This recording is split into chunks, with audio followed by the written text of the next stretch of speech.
Okay, we're live with Chaos and Coffee, episode 27. My name is Justin Brown. I have no banner today due to technical difficulties, but you know who I am. I'm the guy in the robe. Today on our panel is Darth Tux and Vertex Draco. We were just having a discussion about a popular sci-fi series. We'll just kind of continue with that. I got to give a preface or like a warning to those. If you're just tuning in live, this is, for the most part, an adult conversation. We'll be using adult language. We'll be talking about concepts which are not for immature audiences. So that being said, I don't think there's any other warning, do we? No, that's about it. Adult situation, content, and language. Yeah, get your coffee. Make sure you got your coffee. Sit on down and get ready for some random conversation, yeah? Oh goodness. Okay, so we always have like these really vivid conversations before this thing starts, and then the thing starts. It'll roll. It'll trickle in. When it goes live, there's always this like little bit of lag where it's like words and stuff. Essentially, we wanted to have a conversation about the Fermi paradox. Fermi paradox. Essentially, there's this idea, along with the Drake equation, which probably put that one in there. There's the Drake equation. So both these ideas are about extraterrestrial life on the planet. I recently watched an awesome YouTube video about the dangers of finding life outside of our planet, and I will put that link in the doobly-doo after the video. Or after this hangout. Yeah, it's just life outside the planet. It could be dangerous, yeah? To be honest, I can't imagine that a species would get that far if it was that destructive. I think they'd end up destroying themselves before they got to any significant technological level. I agree with that. Yeah, absolutely. That's one of the arguments put forward in this video, is that there will be filters. There'll be certain steps that life has to get over, and one of those would be our self-destructive tendencies of the apex species on the planet, specifically technology being utilized or overutilized to the detriment of the planet. So we never get to explore or go to the stars because we destroy ourselves in a. And that's where we're at now. I mean, it's difficult enough for us just to get to our stinking moon, and yet we're on the verge of destroying ourselves. Yep. And most, I mean, if it's the way in which species advance, where they gain dominance on their planet through technological advantage over the other animals, right? Then most likely it doesn't learn. It utilizes nuclear technology or some type of advanced technology as a weapon on its own species or the planet itself. In our case, nuclear weaponry, I guess.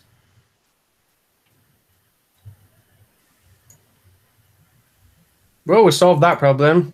What's next? Well, yeah, there we go. That's why there isn't alien life, but there is alien life. That's the thing. Like we know for not, I wouldn't say a fact, but we can definitely determine with evidence at this point that there is alien life outside of Earth, or things that visit Earth, things that have the technology to overcome the vast expanses of space.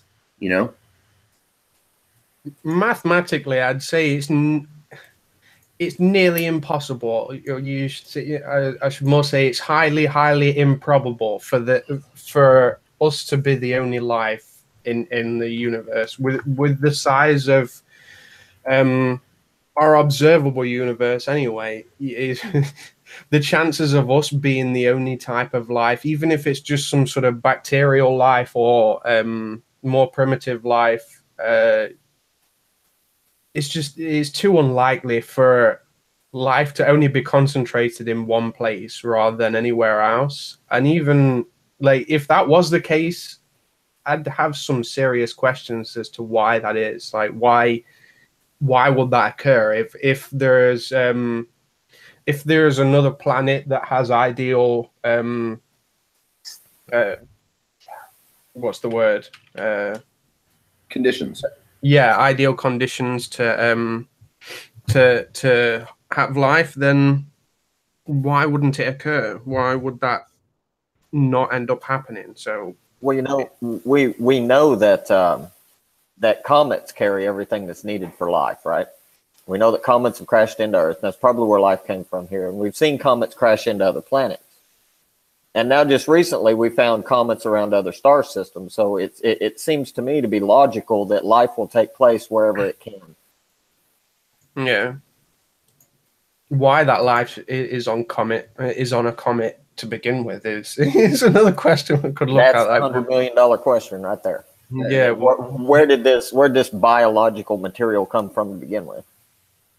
Maybe it just came from another planet. Maybe it's not exclusive to any sort of comets. That's very possible. I mean, I have a theory that where the asteroid belt is now used to be a planet.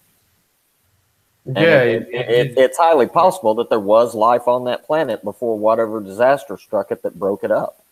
And yeah, where there's water, I mean, based on just what we can observe on our own planet here on Earth, if there's water, there's life. Water is the essential solvent so that the other chemicals can come together and begin to self-replicate, and then there's self-replication leads to more aggressive attack cells that eat other cells. You know what I'm saying? Eventually there's photosynthesis that occurs, still all at the single cell level, until mitochondria get introduced. You know what I mean? Mitochondria inside of another cell, rather than being dissolved, begin giving the cell power. And all animals, all of us, have mitochondria in our cells. Like we have mitochondria DNA in our animal DNA, unlike plants, right?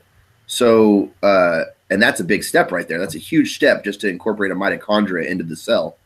And then you have other steps like us developing tech, right? And then us not destroying ourselves, right? Like all these different, or us transitioning from fossil fuels, for example, to renewable energies would be a step, right? Like all these steps that we overcome are great. That's awesome. That pushes us closer to the stars. If we find, for instance, bacteria on a moon in a pool of water, cool. Or if we find some primitive technology on a planet, awesome, right? If we find if we find like ruins that are spanning the galaxy, we're fucked. Well, how so? Because those civilizations almost confirm what we were talking about earlier, that species have a tendency to destroy themselves if we find ruins. Oh, right. I feel you. You know what I'm saying? Like, yeah, but not necessarily though. I mean, there have been several catastrophic, events on the planet that wiped out pretty much all life on it. True. But it means no other civilization has got to the point of where they can overcome that, then, really. Right. We can learn from them, though, and find out how they failed and what they did wrong, right? And then we could sidestep that. We could say, okay, here's where they went wrong, If we can get to a point of where we can find ruins on another planet, though, then we've pretty much already overcome it, though. So you think so? We're already exploring it. Well, yeah, because then if something happens to the Earth and wipes the Earth out, we'll be like, oh, it's no big deal. We got, Mars and Io and, Alpha Centauri and. Yeah, we have other Europa. By then we already have mankind scattered out across, more than one planet at any rate. Yeah. See, I think, honestly, humanity, just from what I've observed, right, beyond the simulation theory, right, and us being in some giant alien ant farm, but actually this being prime reality, not simulated, I think we're at that stage, and we've been at that stage for a long time, where we're being observed by the true owners of this galaxy, the ones who can traverse star systems with electromagnetic propulsion energy at speeds that astound our naval pilots when they record them on forward-looking infrared off the coast of San Diego recently. You know what I mean? Like, we have so much evidence now of the extraterrestrial phenomenon, besides just archaeological evidence, like, naval aircraft with forward-looking infrared captured UFO. I have to step in here and say something for a second, though, on this matter. I find it interesting that most of these quote unquote UFO sightings, and I'm going to use UFO under the standard definition of an unidentified flying object. Unidentified flying object does not mean alien, right? Well, because I find it interesting that most of these sightings of these UFOs happen over places where we know that we test top secret government aircraft or other such we do ops type projects. We do, right? We absolutely do. So, okay, and I'm not saying that every UFO sighting is of a terrestrial origin. I am not saying that, because it is an unidentified flying object. We don't know. I just find it interesting that we see most of them over places where we know they do that type of top secret experimentation. Okay, fair enough. Gulf Breeze, Area 51. Yeah. We've been reverse engineering it. Yeah, I agree. Yeah, I agree. Okay, but the thing is about reverse engineered technology, right? The things that we supposedly have, right? Okay, those inevitably get leaked. The Blackbird project, okay, which took place out there to make the new stealth bomber, right? The stealth bomber after that one, okay, which looks very much like a UFO, okay, with the diamond or the triangle shaped wing, right? Well, yeah, but that's almost identical to an aircraft that we confiscated from Germany after World War II, too. Right. They were definitely trying to figure out the mono wing. It's a thing, it might be a step. Okay, so there are these aircraft that we recreate that, again, we use German scientists to do a lot of this shit.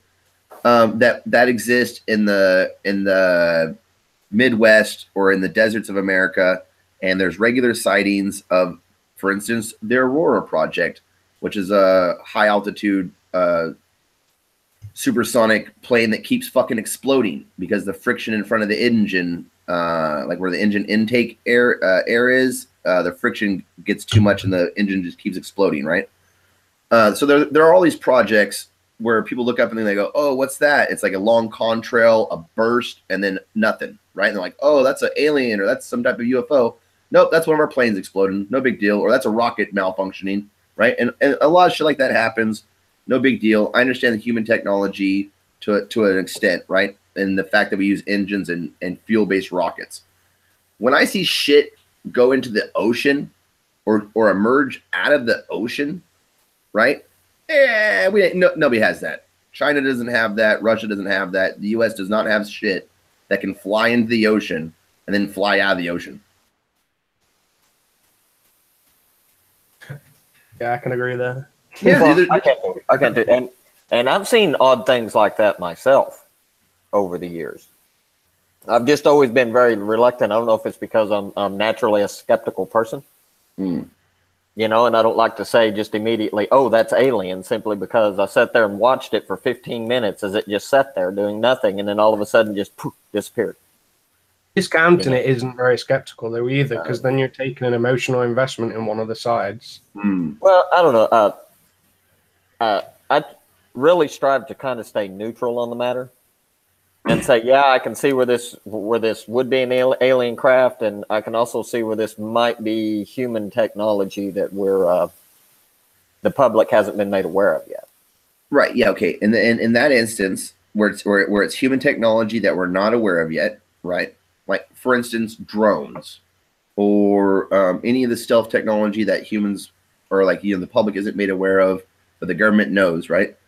Inevitably, that shit gets deployed in a war scenario, and Black Hawk helicopters. Like, for years, that was just like a paranoid story you would hear from people who were involved in some serious drug busts, right? You'd be like, man, they got stealth helicopters, bro. I didn't even hear them. No, well, your music was turned up or something. You just didn't hear the helicopter because the music was loud. No, man, I'm telling you, we were all freaked out. These helicopters came in and we didn't hear shit. Just lights came on. And so like you don't hear anything, then all of a sudden lights flash on you. Somebody might think, oh fuck, that's a UFO. No, it's just a Black Hawk that's been modified with fucking dampening technology so that you can't hear the engines. You know? No big deal. Right? So like I could see where people get freaked out by shit, or shit's part of a myth for a long time. But we are at a point now where I think everybody should feel safe telling their stories collectively, whether it was just an unidentified flying object, whether it was a piece of black technology that the government was working on, some defense project, right? Or whether it was like something that we could pretty much confirm, like due to like Air Force records, naval records. They have a program called the Near Earth Object, or NEO, right? It's a program that monitors asteroids and shit. When something drops into our solar system, circles the sun, zooms right in on our planet, slows down, descends from like 80,000 feet to 20,000 feet, deploys smaller craft, and then eventually emerges, like submerges into the ocean. Fuck that. Come on, guys. You know what I'm saying? We need to start telling the public the truth, you know, like full disclosure, man. No, I agree. If we're going to get in trouble for saying shit, it's going to be this episode right here. This is the one that gets us black bagged. Yeah, this is the episode where we go too far. I could do with a vacation anyway. Yeah, hey, I'm all for that, man. Welcome, Greg Delner, to the conversation. We're just talking about, you know, the usual. Do aliens exist? You know, I've always felt, speaking of the aliens thing, you know, when I was going back and reading translations of ancient texts from the Egyptians and Sumerians in particular, I was struck by one common theme, which was that the gods, quote unquote, would come to Earth and walk amongst us, and you wouldn't know who that these weren't human beings. So the whole thing was, you know, be careful how you treat strangers, because they may not be strangers, if you catch my drift. And I've always felt that was interesting from an alien perspective, say, that these alien beings look like us and act like us pretty much, or can, and come here to observe. There was an episode of Star Trek where Next Generation. I gotta cite my sources here. You know, Star Trek Next Generation, where Riker, and this has occurred in various sci-fis, but like specifically Star Trek would do this because they have the Prime Directive. They can't interfere with the developing society, right? So Riker, the second in command of the Enterprise, goes down to this planet, and they use cosmetic surgery to make Riker look like the average citizen, you know, the commoner of that world. It's pretty interesting. Yeah, well, I mean, even, you know, you look at the story of Sodom and Gomorrah, you know, and you see these two guys come up to Abraham, and he's like, hey, you know, why don't you come inside, you know, toke on the hookah a bit. My wife will make us some dinner, sit down, have something to eat. Here's some beer. And then they go outside and he's bullshitting with these guys. And then all of a sudden it becomes apparent to him, these people aren't human. And I've always felt, you know, there's something there, you know, to all of these stories. These ancient people wouldn't have just made this stuff up necessarily, if you catch my drift. Oh yeah, I absolutely do. I think for those who Bible thump, you know, like the vast the vast amount of the Bible thumpers I've met, right, like refuse to actually read the Bible, because when you do, there's various accounts. I mean, just read it cover to cover, like anybody else would have, you know, like a normal book. Don't just grab passages out of context, but actually read it. I'm not a Christian, and I've read it many times. Oh yeah, absolutely. It's the great way. It's the great way to become an atheist. Yeah, it's a great way to become an atheist. Read the book cover to cover sometime.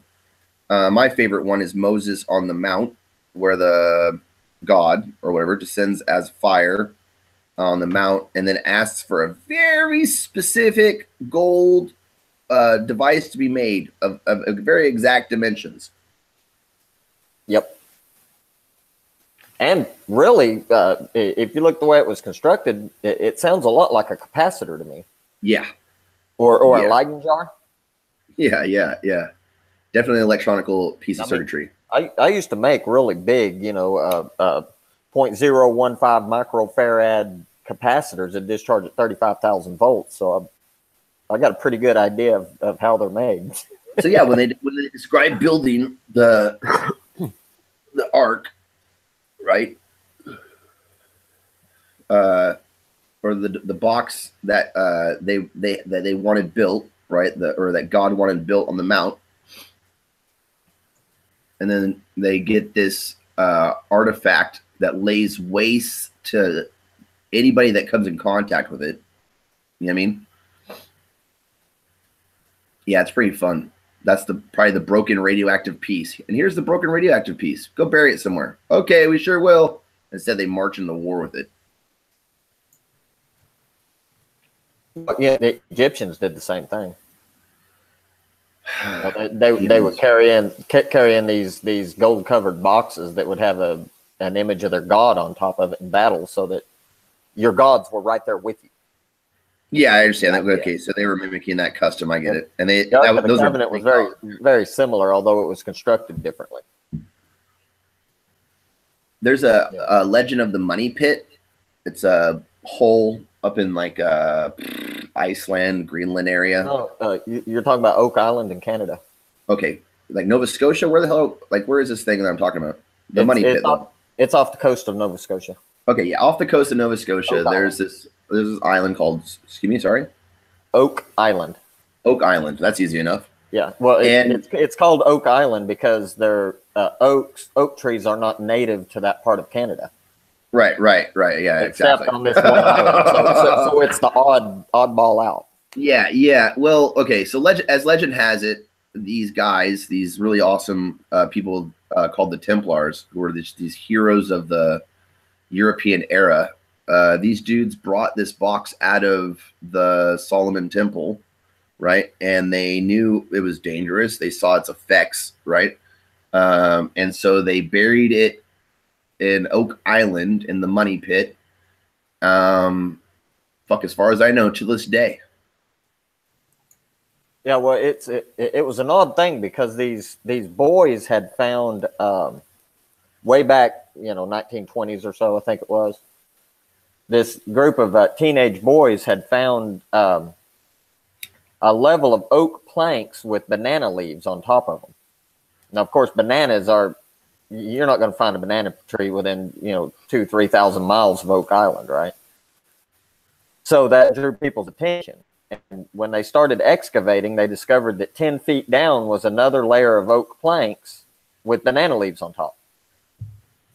So they went down 10 feet more and found another, and then another. And then they found a stone that had odd runic-ish writing that nobody's ever been able to translate. When they broke through that level, the whole thing got flooded. And this water comes in from various points all the way around the island. Mm-hmm. So whatever's in there is flooded to the point that you're not going to get to it. Will eventually someday, like somebody like a Jacques Cousteau type guy, right, will go down there in a submarine and they're going to find, okay, this is a radioactive device, right? It's just plain and simple. It's a fucking radioactive device, right? And boom. I mean, that's like that right there would point to a confirmed alien artifact, like an actual piece of technology. I imagine though that somebody has already been down there. It was like the pursuit of lots of billionaires. They would always try to get down into that motherfucker, and a lot of people still trying. Yeah, they're either still trying or whatever it is. Whatever it is, it had to have been seen as something vastly important because the entire island is man-made. It's all constructed. Yeah, yeah. I mean, it's been worked It's not over. like they just found this yeah. island and said, "Hey, let's dig a big pit in it and bury this stuff." No, they came to the area with the specific purpose of building that island. Yeah, yeah. Then they put oak trees on it, so you could say, "Okay, well, when you're approaching from the sea, look for the island with the oak." Yeah, and also so they could Anyone build else the, just they passing could build through, it's like, "Oh, an the island with timbers. trees." Yeah, it just looks like the rest of it. Oak's really strong, and so they trusted oak timbers to build some of the machinations down in there. You know what I mean? Yes, I did. It'd be a trap, unlike, I mean, because we're talking about like something like almost a primitive react or a coolant or like a reactor cooler. You know what I'm saying? Like, what do they call them on a nuclear reactor? Whatever cools it, you know, the cooling system of a reactor. So they dug these holes all around the island so they would flood, exactly, and keep the thing fucking safe, away from everybody, and cold as fuck. It was one of the tasks that they had, and then some fucking dickhead French guy convinced a pope to kill them all one day. Oh yeah, King Louis the Fair. Fuck, man. You gotta love the names that the aristocracy had given themselves back in the day.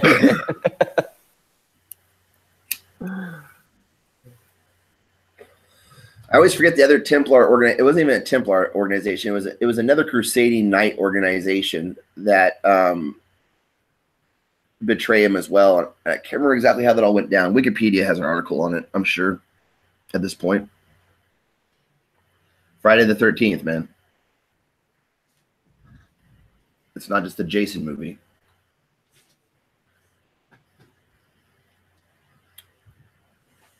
Man, I hope Greg Donor is able to communicate. Can somebody check external chat? Maybe he's trying to... No, there's nothing in external. Okay. Okay, so Eric Haas said that he was just now waking up. Everybody's just now waking up. That's how the world is.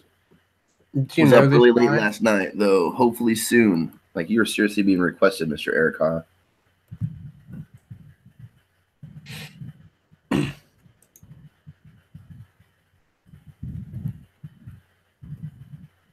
I'm paranoid that we request him. You understand that? Like, a lot of these guys, I'm like, why would I be requested for a panel, homeboy? That's totally not his accent. I just haven't ever worked on an Eric Haas accent, so I really can't just do it off the top of my head, I don't think. Real cool dude. We used to hang out with him all the time. Oh, hey, at this point, thanks for watching, everybody. This is going to be our advertising break where we talk about bunny goop. Can we see this? Yeah. Bunny skin goop made by Go Green Bunny. It's a completely organic beard balm. It's more of a conditioning balm than a utility balm, meaning that it's better for your skin and less of a like try to hold your mustache or beard in place. Take just a little bit, apply it to your fingers, let your fingers and friction warm up the natural oils. It smells great.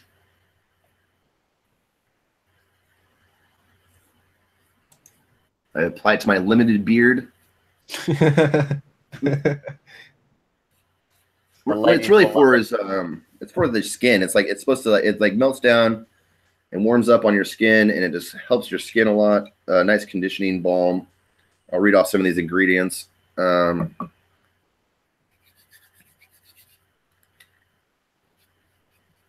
thing about balms or oils or anything, you just want to use that excess on your hair. You know what I'm saying? Just use it on your head as well. If you've got hair. If you have hair. I'm trying to grow my hair back. It's like a magical project that I'm working on.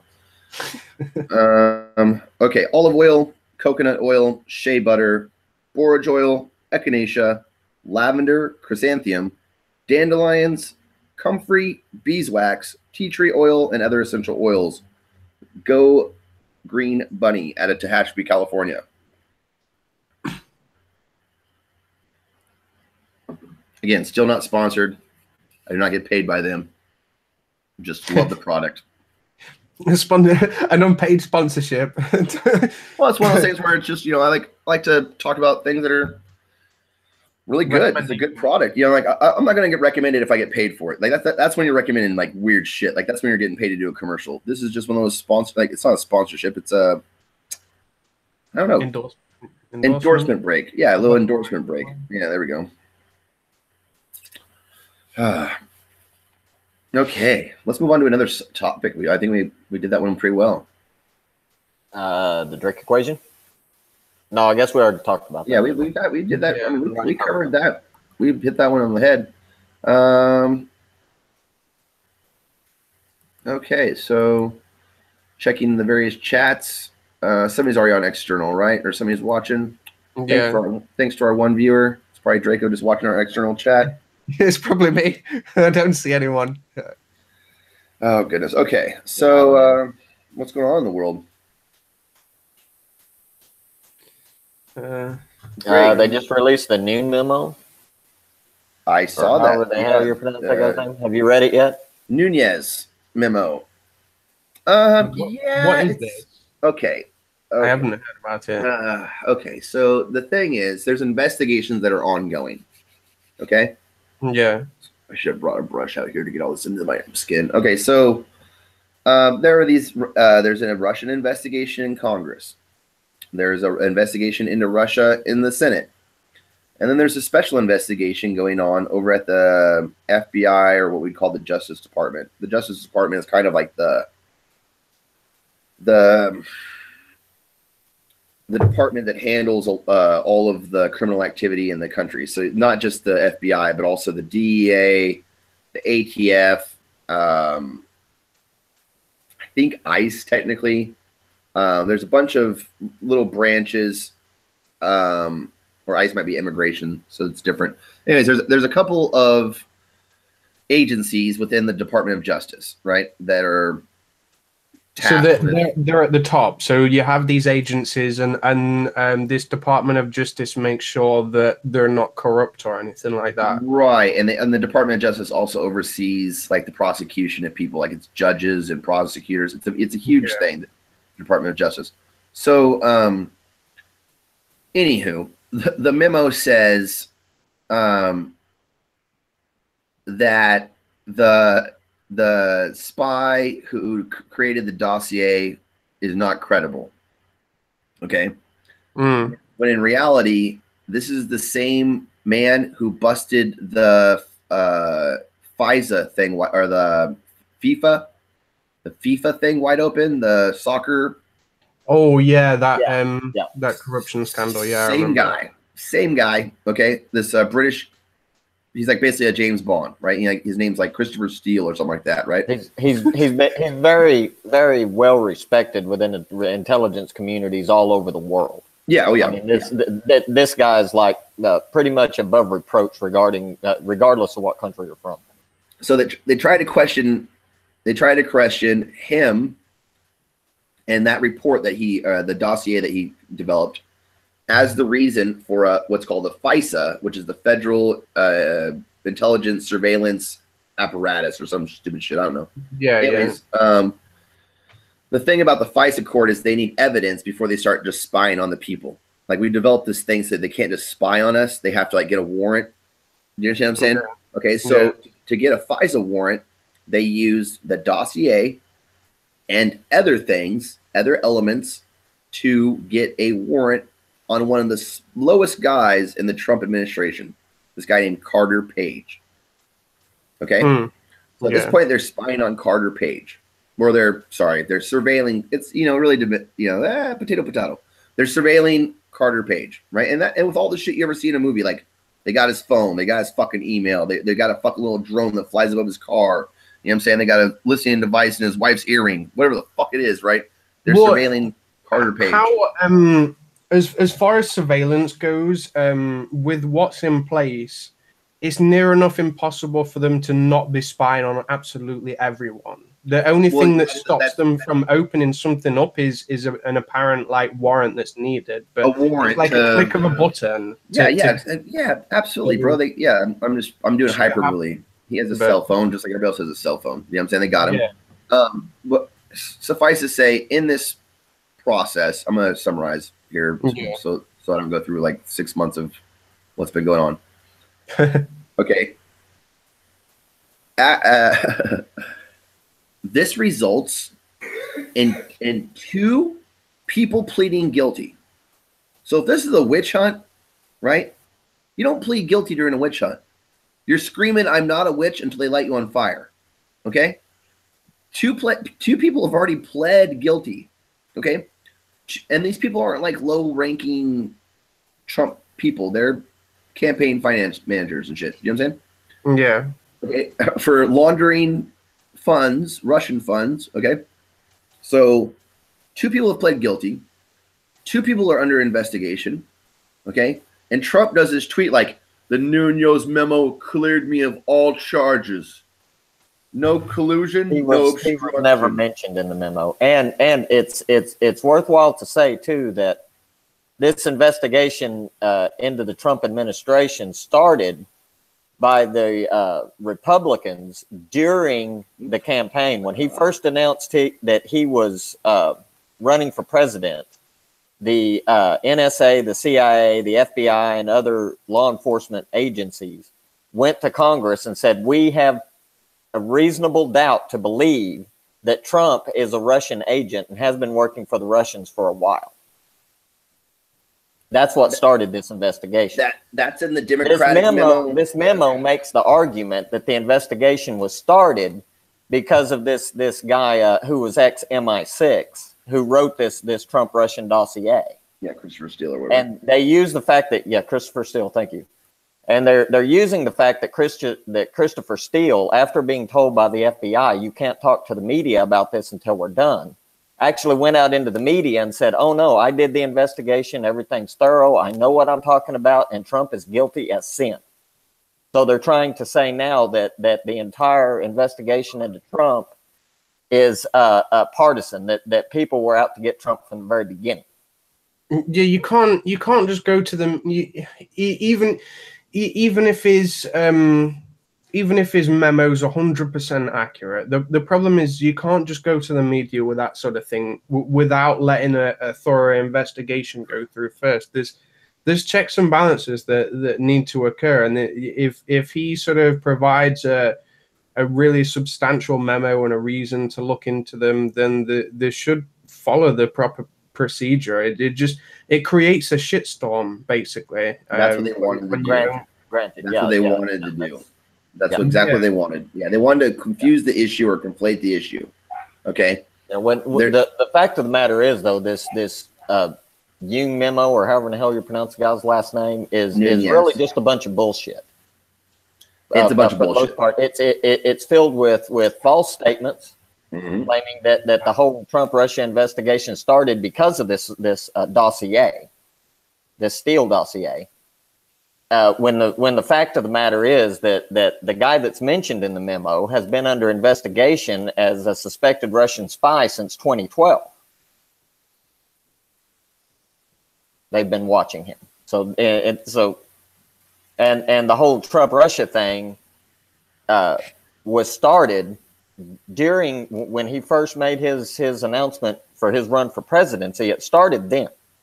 Then the Democrats, once Trump became the Republican candidate of choice, the Democrats hired a law firm that then hired Fusion GPS, that then hired Steele to put together this dossier.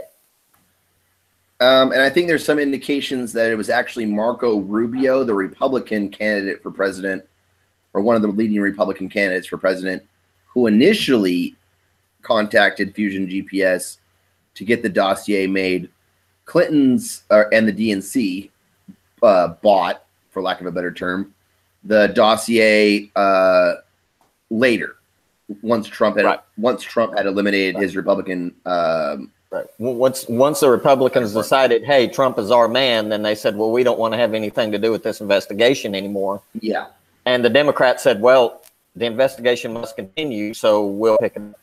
Yeah, and to the credit of some Republicans, I think at this point we should probably name a couple of good Republicans that are like actually speaking to the memo, not affecting any ongoing investigation. So like there are a few, like Trey Gowdy is a Republican who's actually quitting Congress. Yeah, he's trying to save his ass because he's being investigated too. He was the head of Trump's transition team. Trey Gowdy was? Yes, he was. Or that's so. that's my understanding. Now I can't say with any 100% certainty because you know how the news are. Transition team. But it was my understanding that Mike Pence led the transition team. Okay, no, Trey Gowdy is a congressman from South Carolina who is actually not in favor of the way that Republican I had my facts a bit wrong. Then I stand corrected. I gotta defend the guy. I met the guy in DC this summer. You know what I'm saying? I know he was ahead of the commission that was investigating Hillary Clinton's. He was in charge of he was definitely in charge of the Benghazi. Came up with absolutely nothing. That's fair enough. They did block a lot of his attempts. Like I watched some of that, and he was asking some really serious questions and trying to get to the bottom of it. But there was so much obstruction being thrown in his way that, I respected his effort, but there was just too much bureaucracy being thrown in his way. But that Trey Gowdy guy, Trey Gowdy, he's a good guy. I like him from what I've seen. So. Let me just humble brag, and no, it's not even a humble brag. I'm literally just gonna brag, and I'm gonna pull up the picture of when I met him. This guy, okay. There's Republicans and there's like Trump Republicans, right? There's like people who were Republicans before there was ever Trump, right? And then there's people who once Trump came into the picture, they just like spazzed out and they became Republicans, right? But they don't know any of the Republican ideals. They aren't for like power to the state. They're for Trump. They don't understand like the Constitution or anything, right? So this guy, I'm just going to share this picture. This guy is a real Republican, right? My kid is not enthusiastic during this experience, but here's me meeting Trey Gowdy, right? He wrote the Russian sanctions, right? I mean, he helped write. This is like the day after he's writing the Russian sanctions. He's tired as hell. You know what I'm saying? Yeah, he looks it as well. Okay, yeah, okay. He had just wrote the Russian sanctions. He's tired as heck, and he took the time to stop and take a picture of a tourist who happened to recognize him. You know what I mean? Yeah. Great guy, in my opinion. Yeah. But he and other Republicans, and you can look them up. You know, I mean, they're especially at this Nunes memo. It's not the first time that the Trump maneuvering has almost fractured the Republican Party. Okay, but there are Republicans who are not pro-Trump, i.e., McCain, Trey Gowdy. Well, can you blame McCain for not supporting him when Trump comes up and goes, "Oh, McCain's no war hero. He was caught." Just attacked him viciously from the get-go. Yeah, viciously attacking the veteran. I thought, man, you're lucky McCain doesn't wrap his hands around your throat, dude. I mean, shit, you don't talk to a fucking war vet like that, especially someone that spent, 10 years or so as a fucking POW? I'm not sure how long he was a POW. And then Trump had to come out the other day and say, "Oh, well, I'm a war hero because I'm the commander-in-chief of the military." How long was McCain prisoner? I love Google. Love you, Google. Google's awesome. He was a prisoner for 5.5 years, which that's pretty fucking long. 5.5, okay. Still. And they were going to let him go because of who he was or who his family was. And he refused to go, saying, "No, I'm not gonna go home till I bring my men with me." Yeah, he was an officer, and officers are like a whole different breed of soldier or airman or sailor. Well, they literally are a different breed. I shouldn't just say they're like a different breed. They are a different breed. They are a different breed. Yeah, they're college graduates. They're every one of them. They go through a very rigorous training program, comparable with any boot camp that I've ever heard of. And they end up serving in the capacity of the managerial staff of a huge mafia-like organization that we call the U.S. military. Get to that hill, boys! Go, go, go! The fact is, though, that he did what a true leader would. Which he stayed I'm not leaving without my men. Yeah. He didn't say, "Oh, I have bone spurs, so I can't go." Dude, absolutely. Yeah, he did. Shoot, he did. His family was rich enough; they could have bought him out. Trump can't remember which leg that's in. When they ask him, like, which leg was that in? Right? He can't recall. Like, I have a blood clot. If you ask me what leg it's in, I know. Spurs in his foot, yet he was a grade A #1 athlete in college. What did he play? Apparently played like baseball or something like that. Trump's okay. So Trump college. Apparently, he was a fairly competent athlete when he was younger.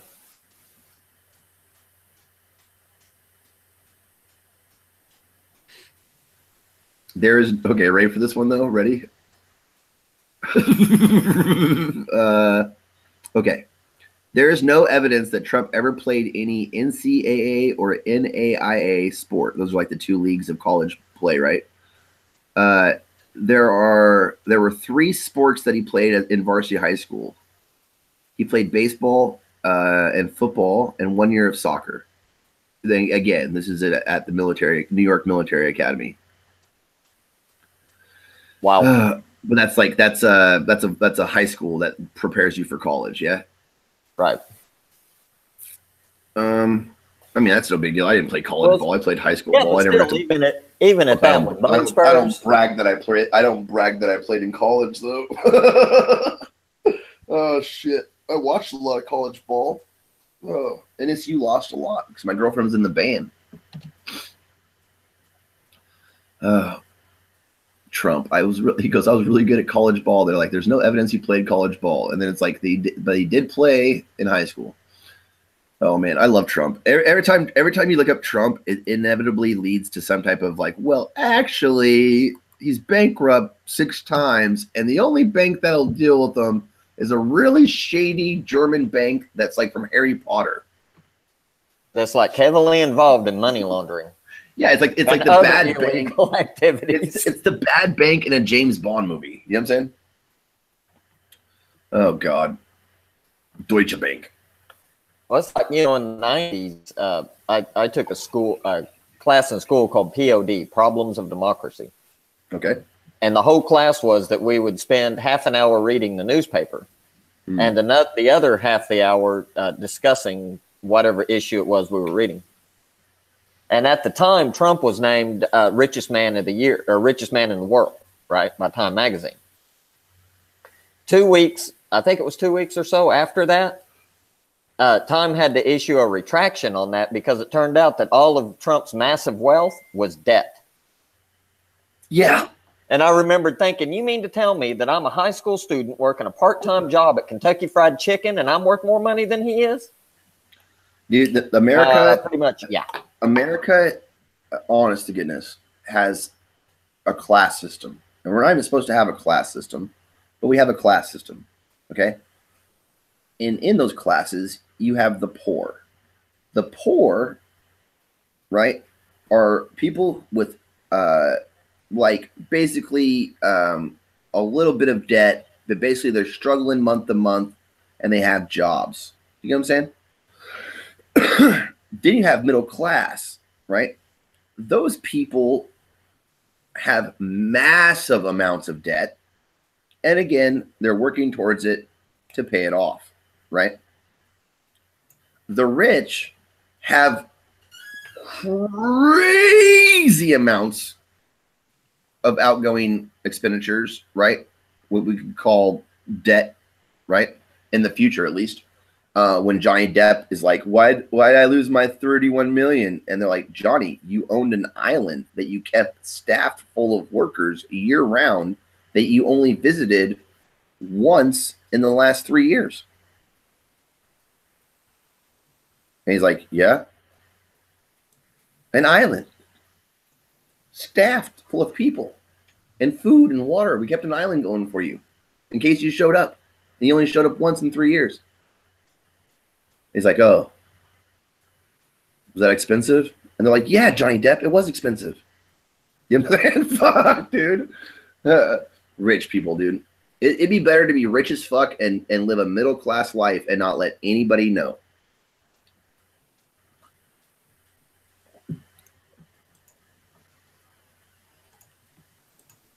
Okay, and at that point, I'd like to thank everybody for joining the Copy Pivot. No, I'm joking. We love everybody. You know, We love everybody. I just love everybody.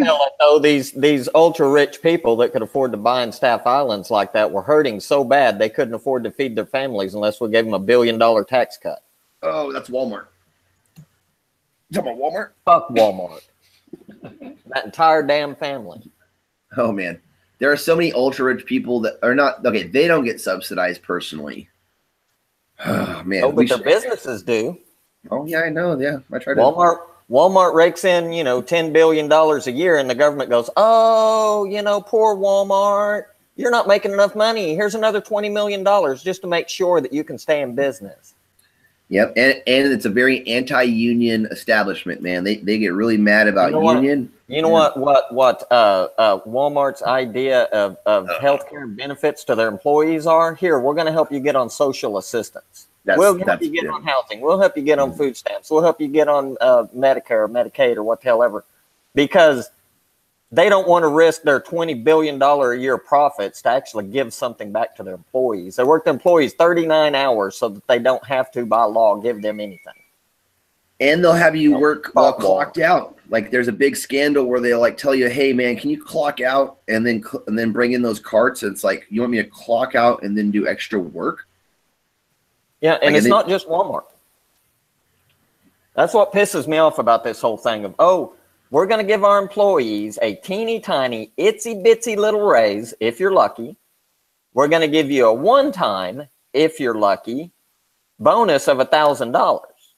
Oh, and this is going to cost the company $20 million. Never mind the fact that the new tax law gives us $500 million in taxes. That's a doing almost absolutely nothing and then expecting some kind of praise for it. And it's bullshit. Yeah, the thing about the tax code, right, is that's the one success from last year. Let's they give them what they can, right? It's not going to help the middle class at all or anybody struggling. It doesn't help anybody but the uber rich, and that's all it was intended to help. Yeah, granted. Meanwhile, the country has a $1.6 trillion deficit because of it, and it's the poor and middle class who has to pay that. Meanwhile, the rich are now paying less in taxes than my girlfriend is. Yeah, and I empathize with you, and I feel you on that one. And the thing about taxes that I've never understood, right? And this is one of those Republican ideals, right? They've got a Republican Congress, and they've got a Republican Senate, and supposedly a Republican president, right? The Republican ideal for as long as I can remember, my whole life, right, has been a flat tax, right? Tax everybody the same rate. You know what I'm saying? Let's say everybody is, right? There's not a single person on earth that doesn't understand that that's reasonable and rational, that a billionaire gets taxed 20%, a millionaire gets taxed 20%, somebody making $100,000 a year gets taxed 20%, somebody making $50,000 a year gets taxed 20%. That's fair. Instead, my girlfriend who's poor pays 35%, while the ultra rich pay 10%. Okay, exactly, and some of them pay 0, depending on what their angle is. Oh yeah, of course. I mean, when you drop taxes down to say 15-20% on paper, your effective rate is less than even half of that. Typically. Yeah, because of the loopholes and shit that they go through, and right deductions. I've always looked at it this way: this new Trump tax plan has ensured that he himself and his family will never have to pay a dime in taxes ever again. Well, we'll see what will happen. I'm not, it's one of those things where I'm pretty sure the plan was designed by somebody. I'm not sure if his family designed it. It's definitely benefiting corporations, which already have record high profits, et cetera, et cetera. The thing is how quickly they abandon a flat tax in favor of something that, or in lieu of something that favored the wealthy. You know what I'm saying? Like the flat tax, for as long as I can remember, was a Republican ideal that they always preached about during Democratic held years, right? Because the Democrats always wanted to do a progressive tax, right? That was more like flipped over, like 30 for the rich, 20 for the middle class, 10 for the poor, right? And the Republicans would never go for it. They always wanted a fucking flat tax. They would never do a progressive tax. And it always ended up being like this weird bracketed system in which various people benefited, but never actually those who were struggling. You know what I'm saying? That's because neither side, Democrat nor Republican, really give a shit about the poor. Again, I would always say that there's good apples in the bucket. We just got to look for them. That Mr. Trey Gowdy of the Republican side, there's certain Democrats. There's certain Democrats that are totally entrenched. Bernie Sanders, man. Yeah, well, he's an independent, but he caucuses with the Democrats. But there are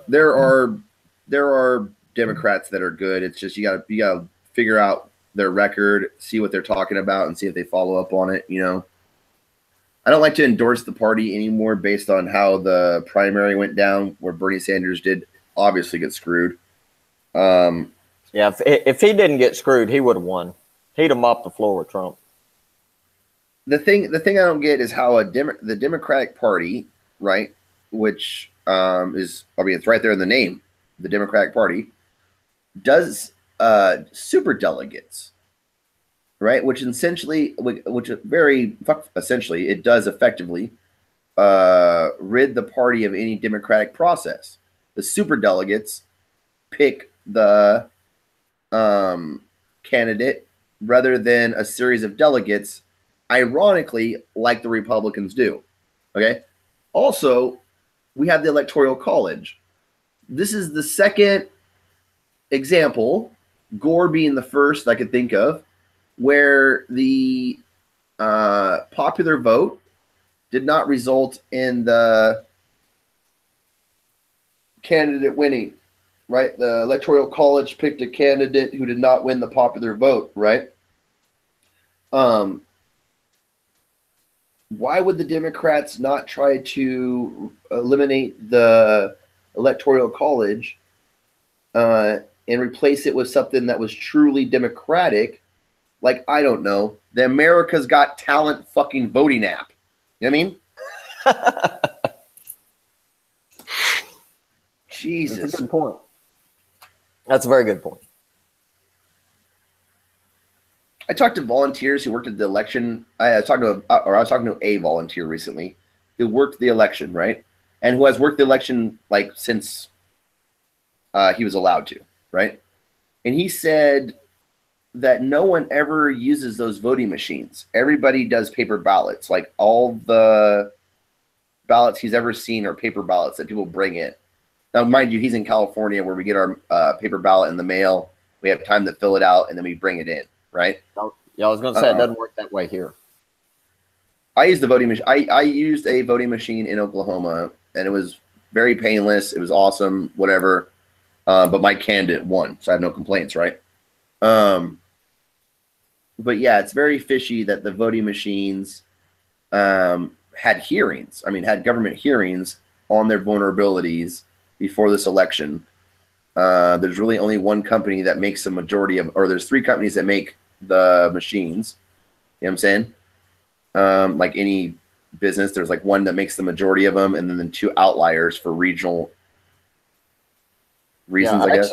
I'm certified to service those machines. I did one election cycle for the state, and my whole job was, now I went and got all this certification on how these machines work and how to tear them apart, put them back together, repair them, blah blah blah blah blah. But during an election, if they called in and said they had a problem with the machine, all I could do was tell them to reboot it. They were that strict about, if I tore into the machine to repair an issue, then whoever lost the election could always come back and say, oh, well, look, see, there was tampering because this tech broke into the machine. Now, I don't know about other states, but it's very strict here in how those machines are handled. It was using something very similar to blockchain back then. Even this was, oh crap, like 2010 ish, 2011. You know, where everything was encrypted and sent to the state, and it was encrypted again and sent off to the Electoral College.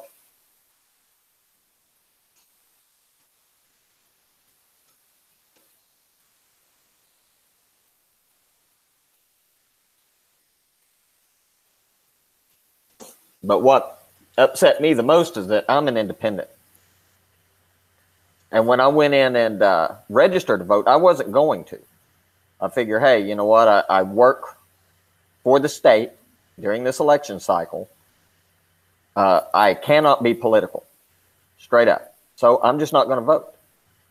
That's my way of maintaining my neutrality here. Mm. But the people I worked with were like, oh, no, you have to vote. You have to vote. You have to. You don't have a choice. You don't have a choice. So I registered. When I registered as an independent, I was automatically counted as a Democratic voter. So when I asked about this and inquired, what I discovered was that at the time, and I think this is pretty much still the case, the state of Oklahoma does not recognize a third party or independent vote. They recognize Republican and Democrat. If you do not register Republican, you are automatically a Democrat. So Democrats, the default then, unless you say that you're a Democrat, then no, and unless you say you're a Republican, then you're automatically a Democrat. Like, how is that? That's the thing, though. I'm not a Democrat and I'm not a Republican. They did the thing where they stripped many people from the rolls, right? Who were either, like in Darth's case, they were independents who got mislabeled, right?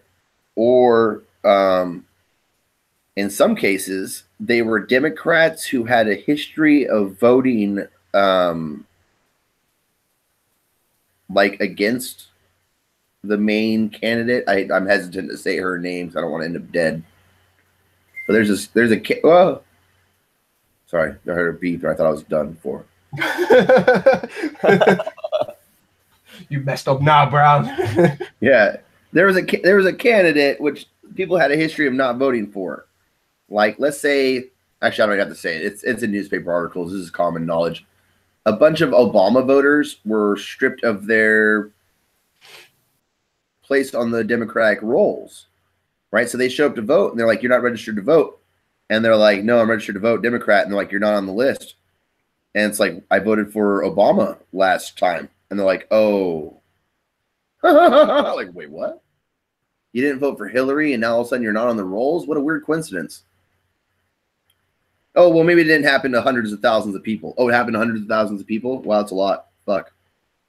Huh.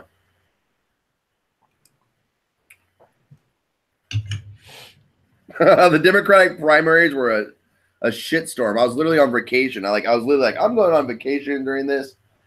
We'd already mailed, but we had voted on the primary by mail-in ballot, right? Our candidate did not win the primary, but I was in a hotel watching the convention, and I was like, well, that seals the deal for me.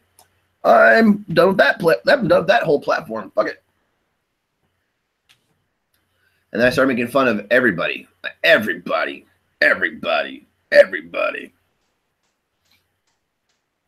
Yeah, I gave up on politics, to be honest. Dude, it's a shitstorm, dude. And the more it influences our world, the less good it is. Like, we should all literally go through like I don't know, man. Almost like an unplug movement. Like, not unplug, but like boycott the vote or some type of thing. Like, that's not very effective either. The vote doesn't matter. I don't know, man. I have always felt that if enough people in this country stood up and said, you know what, we don't like either one of the scumbags you guys are offering us, we are not going to vote until you put somebody up there that we agree with. And maybe things might change a little bit because they have to maintain this grand illusion that you actually have a choice here. How's the game work, though? In a video game that we play, Democracy 3, which we always highly recommend, in Democracy 3, right? Even if you have, I don't know, over 50% of people non-voting, right? As long as you still have the majority of voters, you get to be the president for the next 4 years. Yeah, you could have Right. one person vote, and that one person would decide who gets in. Yeah, it's the way the game. I mean, it's the way the game is designed, and not only the game, but in real life. Honestly, what we probably should do, what everybody should do, I guess, if they want to get politically active, is to do so by finding out what candidate is running in the near future against the person that they despise. So whoever you hate in your local area, we have to do this grassroots now, right? Whoever you go, oh man, that person's no good, right? And whether you shook their hand or not at some point, right? You go for the other person that's going to run against them in whatever district, Congress, Senate, mayor, whatever. And at a very grassroots level, we start displacing these motherfuckers, dude. Or better yet, just run for yourself. And what we've seen in this last round of elections was that a lot of people, a lot of people who had absolutely no interest in politics before were running for mayor or whatever because they thought, hey, I'm not going to win, but fuck, in some cases they did win because they did win. Yeah. That's the thing. And I would really like to see that continue in these midterms. I would like to see more average, everyday people who really care about the little man because they are the little man actually take a position of power. I'd like to share an image real quick. Let me find it. There it is. It's from Twitter, of course, right? You guys can see this or no? Yeah. Paul Ryan did this post about taxes. Do you know what I'm saying? Oh, yeah, I read about this. And they always like to do a little personal narrative, right? So a secretary at a public school in Lancaster, Pennsylvania, said that she was pleasantly surprised when her pay went up $1.50 a week. Right? She said that will more than cover her Costco membership for the year. Well, and then whether that's true or not, great, whatever. Okay. The response from everybody, and this is just one example, right? You can check out Twitter. Charles, a Koch brother in Wichita, said he'd be pleasantly surprised that his pay went up $26,923,076 a week. He said that will more than cover the cost of buying several more Paul Ryan. Yeah, Paul Ryan ended up deleting that tweet after so many people, just a negative backlash from it. I mean, my God, you can't give yourself millions of dollars and then talk about how proud this woman is. She gets an extra $1.50 a week. Man, that's ridiculous. The wealthy, the upper crust in this country is so far out of touch. Oh yeah, they really think that to us $1.50 is a hell of a lot of money. So it's okay that they put millions or billions in their pockets, actually robbing from the little man, if you ask me, and putting it in their own pockets. And then we should be grateful and bow down and kiss their asses because they give us $1.50. Okay, and that ends the broadcast. Right. I think we ended on a pretty high note. That we did.